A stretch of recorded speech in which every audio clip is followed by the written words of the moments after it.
Welcome to Cardinal Coaches Corner.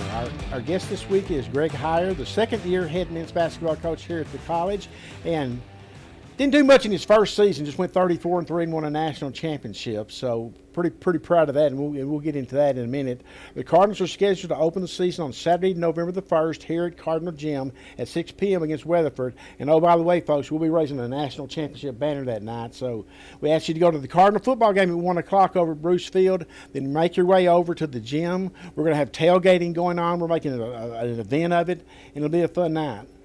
Well, Greg, quite the first season at the college. You go 34-3, as I mentioned. You win the college's first ever national title, a school record for wins in a season with 34. And oh, by the way, you're named NJCAA Men's Basketball Coach of the Year. Talk about the aftermath of all of that, and at what point as a coach you had to say, okay, it's time to put this behind us and focus on the season ahead. I'm almost speechless, Benny, when you just said what was just said. It really didn't hit me until probably a month or so after.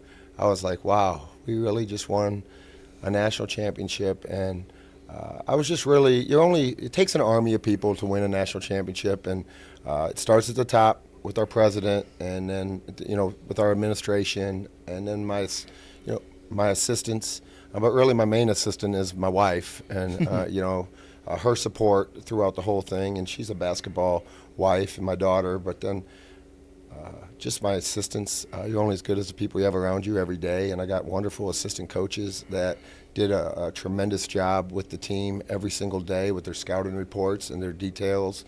And then it goes down to the team, to the sophomores, to the leaders on the team, and their buy-in from day one. They bought into the style of play. They bought into the defensive system, the offensive system, just the hard work together it takes to become a champion. And the little things make the big things possible. And I just truly appreciate the players that I got to coach and my staff. And then, it goes to the fans, the community support, the supporters, the donors, everyone that supported us all year long. And we went from having a somewhat okay crowd to a packed house, and then several of them followed us out to Hutch, and then to have the Wichita people that came to support us as well because of our 6 years at Wichita State. So it kind of was like a home court advantage. It kind of is when we go out there because of the fan support. I mean, behind our bench is probably 40 rows up, and it's packed and loud. And so, everybody had a piece in that national championship, and I'm just truly thankful and blessed to be at such a wonderful college and community. And, it's just a blessing. Well, then, again, at what point did you have to say to yourself, okay, it's time to look at Coach Furr says it best, you're wired different, because that Sunday I was recruiting for the next team, and we just went straight into, because several had an advantage over us with, playing all the way till April. They have an advantage over you, so Sure. You got to get right to work right away. So I think I really moved on right when we got back. It was what a wonderful ceremony to have Coach Furr deliver the trophy to Coach Spencer, the legendary coach here, Big Red, my man. I love Coach Spencer. He's been amazing. Him and Mary have been amazing to me ever since they've embraced us the day we got here. He's given me a lot of great advice. But that was a cool little ceremony, and we had all the students there. It was really a cool ceremony. But we had to get right back to work to put this team together because, I knew this is where we were going to be. I knew I wasn't going anywhere. I wasn't entertaining going anywhere. We love it here, and so it was time to put the team together right away. Like, move on. So what now? What? It's time to put another team together. Well, you have three key components back from last year's squad returning: Zadie Labaki, MJ Wardlow, and Braden Winger. What are your expectations from them both as players and as leaders? And by just having three players back, does it make it just a little bit simpler as a coach to get the kids focused on this year because the newcomers haven't done anything?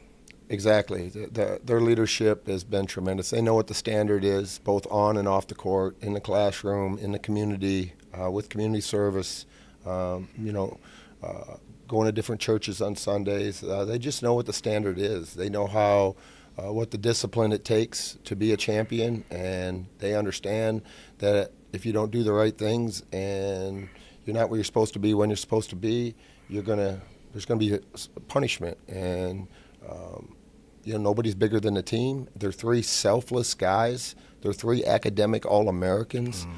They're three guys that each can play three positions on the floor. They're three guys that are elite defensively, understand the importance of defense, understand the importance of getting the scouting report onto the court. And they're also three guys that can execute my 200 plays, whether it's man, zone, blob, slob, and they're just, I couldn't ask for three better human beings. They're all three getting recruited at mid-major or higher levels. They're all going to get paid good money when they leave here. They're going to leave here with a high GPA. They're going to be two-time academic All-Americans. They're going to be all-conference players. I could go on and on and on and on and on. I mean, they can, if I had a son, I'd want him to be just like those three. And I call Braylon the golden child, and Zadie's the game changer, and MJ's the closer. And in all aspects of life, then they got wonderful families. They got great support from their people that are around them. I could talk about these three young men for hours, and they're just special people. And it takes special people to do special things. It does. And one thing that struck me about those three kids, as well as your entire team last year, was how personable and relatable they are with the fans. The fans feel like they know them and make that investment in them. That's why the gym was packed last year. No doubt. I could tell you stories about them going to Walmart and, someone in the community struggling with their cart, and them going and loading taking the cart, loading the groceries up, and then I get an email, saying what wonderful young men, the men's basketball, and how nice they were. We just went to Oklahoma City, and we stayed at a hotel, and the general manager of the hotel stopped me on the way out, and she said, "This was the most wonderful group of young men that have ever stayed in my hotel." And we've had a lot of teams stay at this hotel, and they're all personable. They all said please. They all said thank you. They introduced themselves, and they asked us a question. You got truly some amazing young men, Coach, that you get to coach. And, isn't that what coaching's all about? Mm-hmm. To have a group of guys like that. And last year's team was like that, too. They had amazing character. And the apple never falls far from the tree. They all got great families, and that's what I truly enjoy about being around these guys every day. Just good personalities, and they make you smile. But I can coach them hard because of their belief in the standards here. Right. Well, you've got a lot of first-year players on the roster this year. What have you seen from them since they've arrived on campus in the summer? And what are your expectations for them as a group? And what are some names that we may be hearing pretty quickly from those freshmen? Well, starting off transfer-wise, Darrell Desire has been super impressive. He's a 6'11" lefty, can score inside, can score outside. He's extremely mobile. He moves like he's 6'1". He's very athletic, and he's a wonderful young man. He's from London, England, and just fun to coach every day. He's come so far since the day he's got here. Another transfer is Monty Henderson, lefty point guard. Took Brunswick to the national tournament last year, led the country in steals. He's been electric. I'd say Zadie is a game changer. Monty's a game changer. He changes the game with his explosiveness, his athleticism, his defense, his instincts, and he's got so much better since he got here. And he's gonna have people in the stands like he does. He'll do something every game that'll make you go, wow, I ain't seen that in a long time. Right. So and then you have Najee Graham. He's a transfer as well. He was led his Division II team to the national tournament last year, and he's been hurt, but he's slowly coming back. He'll be back full strength by the time the season starts. He's a physical, three-position guy. He reminds me of Marcus Smart. He's a really good defender. Had a great summer until he got hurt. Goes to the glass, and just a great teammate. Every day he's in there cheering on his teammates while he's been out, and I know it's been killing him being out. And then we just got a group of freshmen that have so much upside. Every day they get better and better and better and better and better. And I think Musa Kanare, he's a 6'10" young man from Mali. His future's really bright. He reminds me of, I call him Bambi right now because he's going to be a buck someday. He reminds me of Naz Reid when I coached Naz Reid at LSU. He's just like Naz was when Naz was a freshman. He was just, kind of just learning the game, but just so talented and could do so many things, and just had a great feel for basketball and a great feel for how to play with others, and a selfless person who works extremely hard. So I've been really impressed with him as well. You're very demanding and have high expectations and standards when it comes to playing defense. I mean, that's one thing I've learned about you, and I didn't take a year to learn it. I saw it pretty quickly.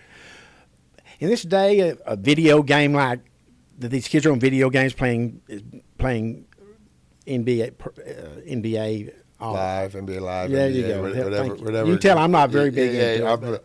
But they love to play it. And then offense sells tickets, and they all want their name in the paper for having it 30 or 40 points a game. How do you get their attention and make them understand that it's going to be defense first here at Trinity Valley? Controllables. You can control. Defense is a controllable. Rebounding is a controllable. Taking care of the ball is a controllable. Blue collar, bring your lunch pail, toughness is a controllable. That's a way of life, and that's what this community and this just Henderson County, this East Texas, it's a lifestyle here. It's about toughness. It's about grit. It's about hard work and doing things that are controllable, having discipline every day. And you got to have discipline to play elite defense. And, defense starts with point of attack, stopping the ball, and protecting the rim. And then contesting every dribble, every pass, every shot. And then being physical, being legal physical and blocking out and not going the other way till we get the rebound. And we want 15 daggers in a game, which is a stop and a score. And easy to say, hard to do, but we want to create offense off our defense. And that's just a way of life here in our program. And they know that when we recruit them, we're going to become the best defensive team in the country. And either that or we're going to die trying, because we're going to have active hands, we're going to have live feet. Everything we do in strength and conditioning, all the defensive reminder drills we do at practice is all for a reason. And this group is really good at turning people over, really good at rebounding the basketball, really good at defending the three-point line so far in jamborees. It's got to get better at protecting Mama's Kitchen, which is the paint. We don't want to let the ball get into Mama's Kitchen, and this group has to get better at that. So this afternoon, these next 2 weeks, we're really going to tighten down on our defense and get even better, because I'm not happy with it at all. But I got a lot of talented offensive players on my team and that have played offense their whole life. And, sometimes the best way to get them to defend is the bench. And if you don't do it, this is what happens. And that goes back to the leadership of, MJ, Braylon, and Z. Mm-hmm. They tell them, you don't play defense, you're coming out the game. And someone else is going to come in the game, and if they're playing real defense and they're executing on the offensive end, you're not going back in the game anytime soon. So you better commit to it. Last year during the season, of course, the Cardinals, I think last year, held 10 opponents in the teens and one half of the others scoring-wise. But we came up with this thing on the Cardinal Sports Network where our phrase for you was, if you don't defend, you will sit. You said it best, Benny. It's the truth. Well, being the defending champion and the conference's preseason pick going into the season, there's clearly a target on your back this year. I mean, that's just a nature of the beast when you win a championship. As a coach, how do you prepare your kids for that, or can you prepare your kids for that? There's a target on our back every day, and just to take it one day, one play, next play, and understand that the next day is a new day. And, it's funny you say that, because yesterday we came in for a recovery lift, and I met with them in the locker room because, like I said, I'm not happy about our defense, and I'm not happy about some other things, so I had to let them know, and the one play, next play, but we want to hunt. We don't want, we want to be the hunters. We don't want to hunt. And how do you hunt? You have defensive discipline. You rebound the ball at an elite level. You don't turn the ball over. And if you do, throw it out of bounds so we can set our defense. You execute on the offensive end, and you understand, okay, they're in a zone, and this is why we're running this. Or they're in switching man, and this is why we're running this. Like, it's time to grow up. It's time to start thinking the game at a higher level, because Jamboree season is over, okay? Mm-hmm. And it's getting time where it's real. And when you say when I hear X on your back or target, I think of it like this, and this is the last thing I told them. When the other team looks at their scouting report on us and their coach watches video, their coach watches every video, and they put this detailed scouting report, and every player on the other team is reading it, studying it, going over it, okay? And right now, when we give you guys a scouting report, you just glance over it like, oh, we're going to win. So every single detail that coach says, that's how bad they want to beat you, okay? Well, that's why I'm not happy with you guys, because we are the same way no matter who we play. Mm-hmm. Those details are that important, and if you don't get the details onto the court, you will not play. And it's about winning. It's about winning possessions on the offensive end, possessions on the defensive end. I don't coach to the scoreboard, okay? We coach to win every possession and to win as many as we can. And at the end of the day, you don't even realize that the other team wants to beat you that bad, because you're so focused on your job and knowing your job and doing your job. Yeah, that's a good way to look at it. Last question. Your first year's behind you now at the Valley. Talk about your first year at the Valley, and what have you come to realize about this place? Special place, special people, special community. We've met so many amazing people in 1 year. It makes me tear up, because we got so many good friends here, my wife and I, and my daughter. My daughter was able to get through cosmetology school, and she's working in the community now doing hair. And my wife loves her job as a school teacher. And just the people, it's a village of champions. I know, Doc, it's a home of champions. It's kind of our motto, but I look at it as a village of champions for athletics, because we all live here on the same campus. They all live together. The cafeteria, they all eat there.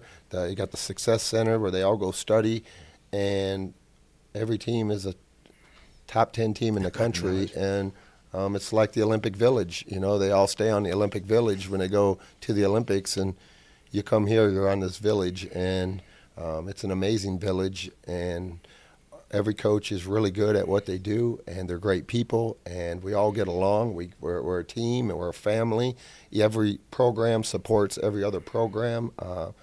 That's what teamwork is all about. And so I just truly blessed that God put Trinity Valley in our lives, and put Athens, Texas, and Henderson County, and the type of people that we've met. And it's fun when you're at a place and you're around people and you laugh and you joke. And I got a group that I can go play golf at the country club with, and they're just amazing people, and they make me laugh all day. Or go to the pool during the summer in a neighborhood, or maybe take a group, and a group of people took us to Austin to go to the Texas football game.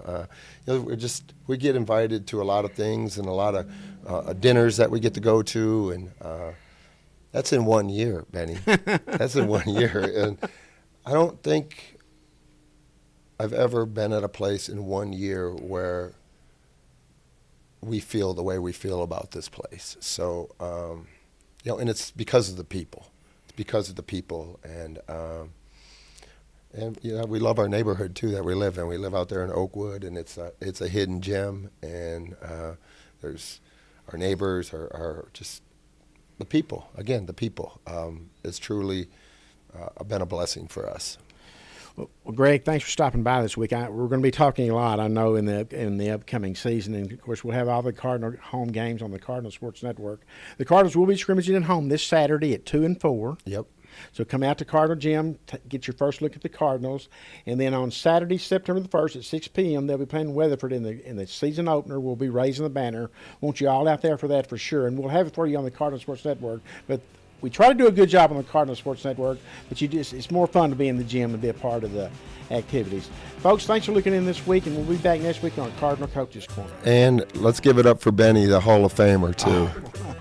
Huh? Give it up for Benny. Thanks, Greg. Yeah.